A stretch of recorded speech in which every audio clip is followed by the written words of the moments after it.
Est-ce que je parle à quelqu'un? L'argent, dis à quelqu'un, l'argent ne donne pas la vision. Dis-lui encore ça une deuxième fois, l'argent ne donne pas la vision. Dis-lui une troisième fois, l'argent ne donne pas la vision. Mais la vision apporte l'argent. La vision attire les finances. Donc ce n'est pas le contraire. Amen, amen. Bref, qu'est-ce qui nous intéressait? Nous parlions de la prospérité. Les gens-ci, les gens de, je crois que les Macédoniens, Paul dit que ils ont, je l'atteste, donné volontairement selon leurs moyens. Et au-delà de leurs moyens, nous demandons avec des grandes... Where was I? Des grandes instants la grâce de prendre part à l'assistance destinée aux saints. Ça veut dire quoi? C'était une église très pauvre. Amen. Et quand ils ont voulu contribuer à la souffrance des autres frères, Paul a estimé que ces personnes étaient pauvres, comme quoi c'est eux qui avaient besoin de l'aide. C'est elles qui avaient besoin de l'aide. Mais ces personnes ont insisté auprès de Paul que ne nous empêche pas de prendre part à cette bénédiction. Amen, amen. Mais ce qui est bien encore, la Bible dit que, Paul dit que, ils se sont d'abord donnés à Dieu. Am I talking to somebody? Et non seulement ils ont contribué comme nous l'espérions, mais ils se sont d'abord donnés eux-mêmes au Seigneur, puis à nous, par la volonté de Dieu. Veux-tu être béni? Frère, je suis d'accord que la dîme va t'élever. La sémence et tout va t'élever. Mais Dieu dit que toi, premièrement, donne-toi à lui. Tu peux faire des semences et ta vie s'élève bien contre les semences que tu fais. Écoute, la semence, le donner n'est pas un pouvoir qu'on donne à Dieu. N'est pas la corruption. Tu ne peux pas corrompre Dieu. Dieu ne prend pas, on appelle ça quoi? Dieu ne prend pas le pouvoir. Donc, qu'est-ce qui se passe? Il dit, premièrement, ils se sont donnés à Dieu. Dis à quelqu'un, veux-tu être élevé? Première chose, donne-toi à Dieu. Deuxième chose, donne-toi au pasteur. C'est ce que nous venons de lire. Il y a des gens qui disent que non, le Saint-Esprit est leur leader. Ils n'ont de compte à rendre à personne. Mais la Bible nous dit quoi?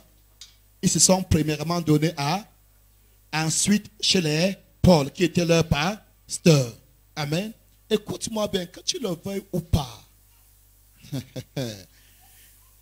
La Bible, Hébreux 13, que Dieu aura toujours besoin de la vie de ton pasteur pour t'élever. Il te dit de respecter avec crainte ton pasteur. Parce qu'il veille sur ton âme, comme devant en rendre compte. Il dit avec joie. Parce que s'il le fait avec colère, ça ne doit pas te profiter. D'une manière ou d'une autre, Dieu a besoin de connaître l'état du cœur de ton pasteur par rapport à toi pour te bénir. De toutes les façons, quand tu lis la Bible, il est très difficile de voir là où Dieu lui-même bénit un homme. Très difficile. Pour que Jacob soit béni, son père a dit, va me chercher telle chose. On a vu comment Moïse a béni d'abord les 70 et puis Josué. Amen, amen. Dans le cas d'Élie et d'Élisée. Les témoignages sont nombreux dans la parole de Dieu. Amen, amen. Donc, comment est-ce que je dois faire pour être prospère? Numéro 1, je dois me consacrer à Dieu. Dis à quelqu'un, consacre-toi à Dieu. Numéro 2, je dois me donner au pasteur. Parce que je parle, peut-être ton leader s'appelle apôtre. Tu dis apôtre. Amen. Prophète et autres. Est-ce que tu es là? Je ne sais pas s'il faut, comment je peux appeler ça, s'il faut même l'appeler encore fils. Il m'a envoyé un message sur des enfants avec qui j'ai commencé le ministère. Il m'a envoyé un message sur Facebook manifestant son mécontentement que je ne l'appelle pas pasteur, bien qu'il soit ordonné. Et à cause de ça, il est réticent envers moi. J'aurais déjà remarqué que suis-je en train d'ignorer son mépriser son ministère, des tas de choses.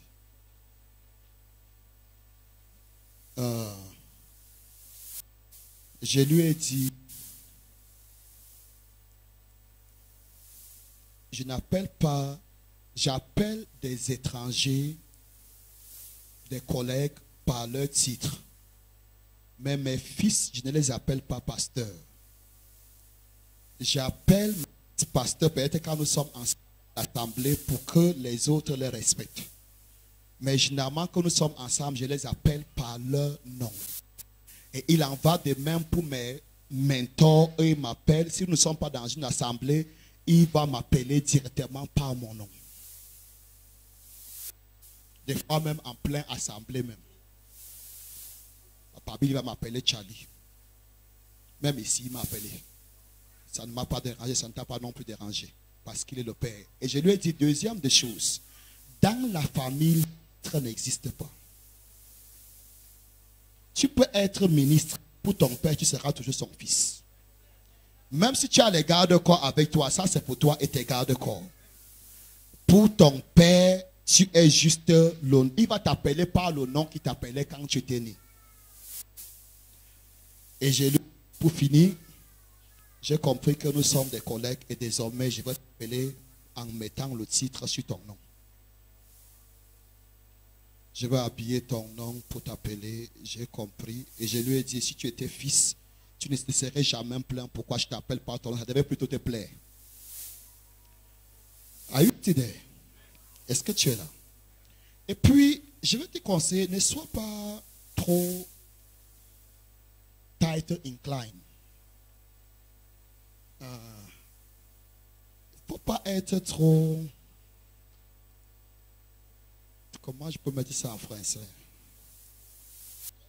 ne faut pas trop aimer le... Il ne faut pas être accro au titre. Et c'est une maladie que nous, pasteurs africains, nous avions. Quand tu demandes à un homme du clergé africain, monsieur, est-ce qu'il peut avoir ton nom? Apôtre Pierre. Prophète Alain. Et Somba. Ancien n'importe. Non, ton nom n'est pas ancien. Ton nom c'est n'importe. Ancien c'est ton titre. Ne confonds pas ton nom avec ton titre. Est-ce que tu es encore là? Ne confonds pas ton nom avec ton ancien c'est ton nom. Ça veut dire n'importe ou bien Esomba c'est ton nom. Ancien, c'est ton titre. C'est encore mieux pour toi de dire, je m'appelle Alain Tala, prophète de l'Éternel. Est-ce que tu es là? Mais nous avons ces problèmes. Comment est-ce que tu t'appelles? Pasteur, révérend.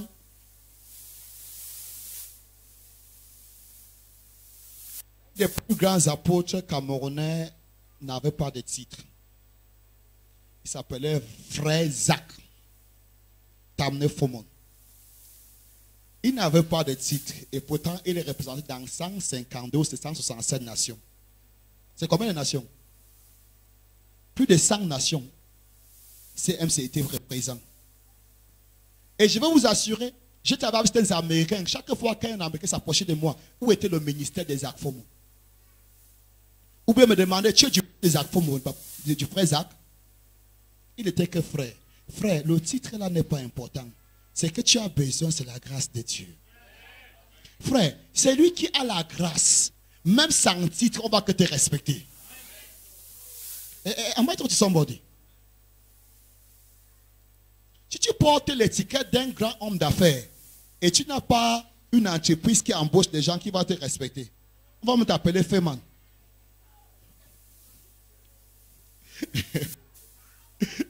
Amen. Est-ce que tu es encore là? Qu'est-ce qu'on disait? Ils se sont premièrement donnés à Dieu. Deuxième des choses, ils se sont donnés aux serviteurs de l'Éternel. Amen. Si tu dois prospérer, et quand nous parlons de se donner premièrement à Dieu, ou bien aux serviteurs de l'Éternel, la discipline est inclue. Tu ne peux pas te donner à Dieu en désobéissant à Dieu. On dit bien à l'église à 8 heures, tu es là à 10 heures. Amen. Écoute, Dieu a dit à Élie, par son jeune prophète, Samuel, j'honore qui m'honore. Si tu donnes à Dieu la première place, Dieu te donnera la première place. Si tu méprises Dieu, il va aussi te mépriser. Oh, est-ce que quand je viens à l'église en retard, je suis en train de mépriser Dieu? Oui, tu le méprises parce que tu n'es pas jamais en retard dans ton lieu de service. Oh, j'ai préparé l'enfant, les enfants m'ont trop perdu le temps. Non, les enfants te perdent le temps seulement le dimanche. Quand c'est le jour de travail, tu les prépares avant 7 heures et ils sont à l'école à l'heure. Pourquoi ce n'est que le dimanche qu'il y a des qui vont te perdre le temps? Parce que Dieu est méprisé dans ta vie. Am I making sense? Donc nous disons quoi? Parce que quand on parle d'honorer l'Éternel, on voit seulement, oh, il ne faut pas faire le péché. Non, la Bible dit que la désobéissance est aussi coupable que la divination. Am I making sense? Donc rien qu'en désobéissant Dieu, l'heure de culte seulement, ça peut te créer des problèmes sérieux. Quand Dieu te demande de faire quelque chose, tu refuses de faire, ça te crée des problèmes terribles. Tu es en train de mépriser Dieu. Et demain, tu es encore devant lui pour te plaindre. Que Seigneur, tu élèves les autres et tu n'élèves pas les autres. Une sœur m'avait dit, Dieu ne bénit que le nouveau converti. Je ne sais pas si Dieu ne bénit que le nouveau converti, vraiment. Mais une chose que je sais avec les nouveaux convertis, c'est qu'ils ont le cœur comme le cœur des enfants. C'est quand quelqu'un commence à durer dans la foi qu'il commence à résister Dieu. Les nouveaux convertis obéissent promptement à Dieu. Généralement, quand les gens m'appellent via la télé, l'heure du culte, c'est quelle heure? J'ai dit 8h30, ils sont là. Mais quand ils viennent à 8h30, ils ne voient personne. Petit à petit, ils commencent aussi à venir à 9h, 9h30. Au fur et à mesure qu'il est en train de grandir, ils croient que quand on grandit dans le Seigneur, on commence à rentrer en arrière. Et c'est en ce moment où on dit que le Dieu ne bénit pas les vieux chrétiens. Pourquoi? Parce que les vieux chrétiens ont perdu leur premier amour. Ceux qui viennent avec leur premier amour, ils obéissent en tout ce que le pasteur dit et Dieu les bénit. Voilà tout.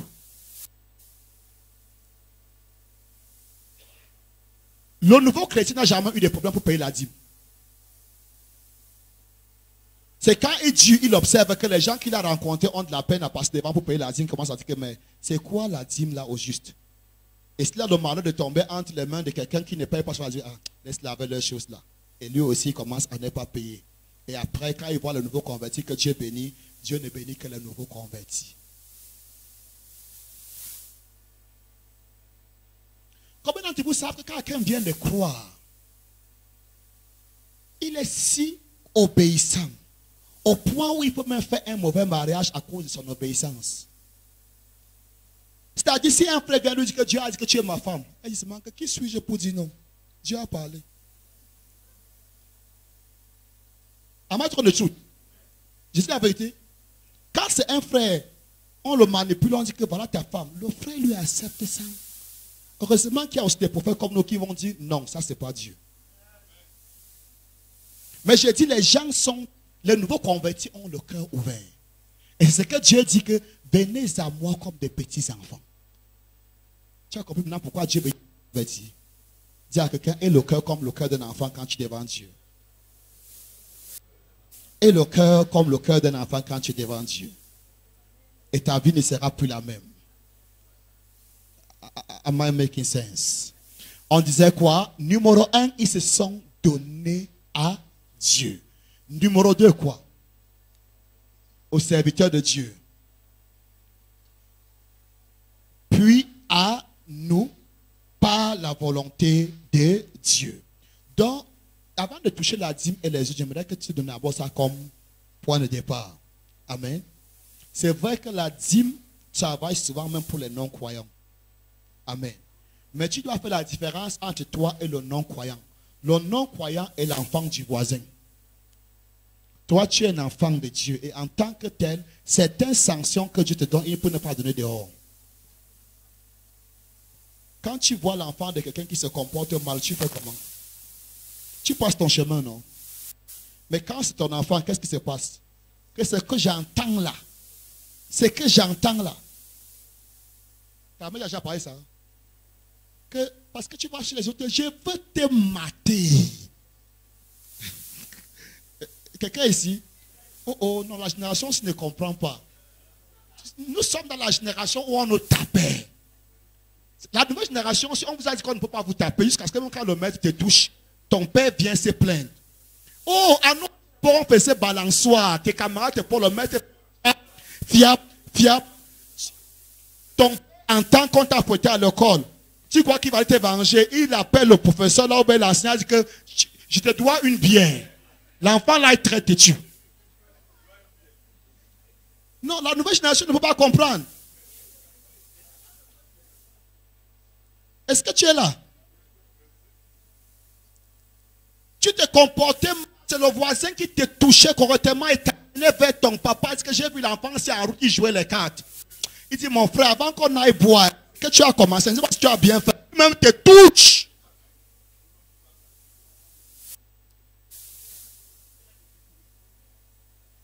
Maintenant, l'Internet est venu, on nous dit que le droit des enfants, le droit de l'homme,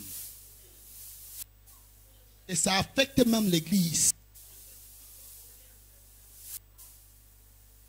Même dans des maisons. C'est pour ça que quand je parle à la nouvelle génération, s'ils ne comprennent pas. Hey, nos mamans nous touchaient. Rien que son regard, tu passais par la porte arrière. Est-ce que tu sais que nos enfants aujourd'hui, c'est facile que je ne mange pas? On dit, bébé mange non, bébé mange non. À notre temps, on te touchait, tu mangeais en pleurant. Que tu comptes sur quoi pour ne pas manger? Regarde comment les jeunes là sont étonnés. Ils ne comprennent. Regarde, mais c'est quoi ça? On te touche, tu manges. On dit avale là, avale le couscous là. Nonsense. Que tu as appris ça où? Peut-être tu es parti chez un voisin, ils avaient commencé à être des Européens. Tu as cru que ta maman va marcher. Essaye. Regardez les jeunes là, ils ne comprennent pas. Regarde comment ils rient. C'est-à-dire, pour eux, c'est comme si c'est. Je vous dis, c'est comme nous on a vécu. Est-ce que j'ai dit la vérité? Hein? Tu te fâches que non, je n'ai pas mangé. On dit, dans cette maison-ci, c'est moi qui t'ai porté ou c'est toi qui m'as porté?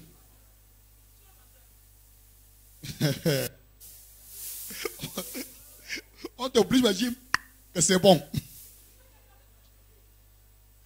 Amen. Est-ce que tu es encore là? Qu'est-ce qu'on disait?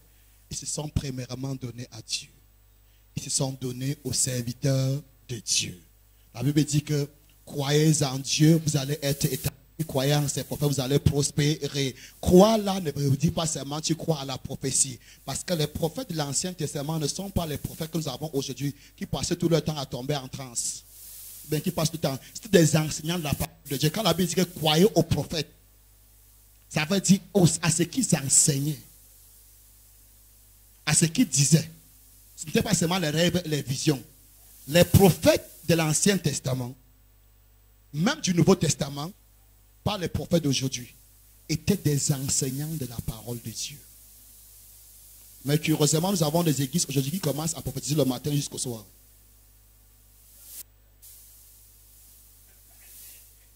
Écoute-moi bien. Ta prospérité n'est pas dans des visions que quelqu'un a eues pour toi. A eu des. La prophétie vient pour t'encourager. La prophétie vient pour t'édifier. La prophétie vient pour te réprimander. La prophétie vient pour te consoler. Tu as vu prospérer là-bas? Je parle à toi, tu as vu prospérer là-bas? Veux-tu prospérer? Il a dit que ce livre de la loi ne s'éloigne pas de ta bouche. Médite-le jour et nuit. C'est alors que tu auras du succès, c'est alors que tu réussiras dans toutes tes entreprises. Ta prospérité repose dans la connaissance de la parole de Dieu. Am I making sense? C'est pas la prophétie. Est-ce qu'on peut encore répéter? C'est dans Corinthiens. Il n'y a pas de temps pour aller lire. La prophétie vient pour édifier, pour encourager, pour apporter la consolation, pour réprimander. Il n'y a pas la prospérité là-bas. Certains d'entre vous, vous avez des prophéties, ça, j'ai rempli les cahiers. Non, je parle dans une autre église. C'est plein dans les... Ce qui m'étonne, c'est que ça ne s'est pas encore... Aucune de ces prophéties ne s'est encore accomplie. Mais tu es encore à la recherche des autres. Pas l'enfance. Toutes les prophéties que tu as eues, tu souffres de la constipation prophétique. Tu n'as pas encore digest, tu n'as pas encore digéré l'autre là. Tu voyages encore dans d'autres nations pour avoir d'autres. On est encore là.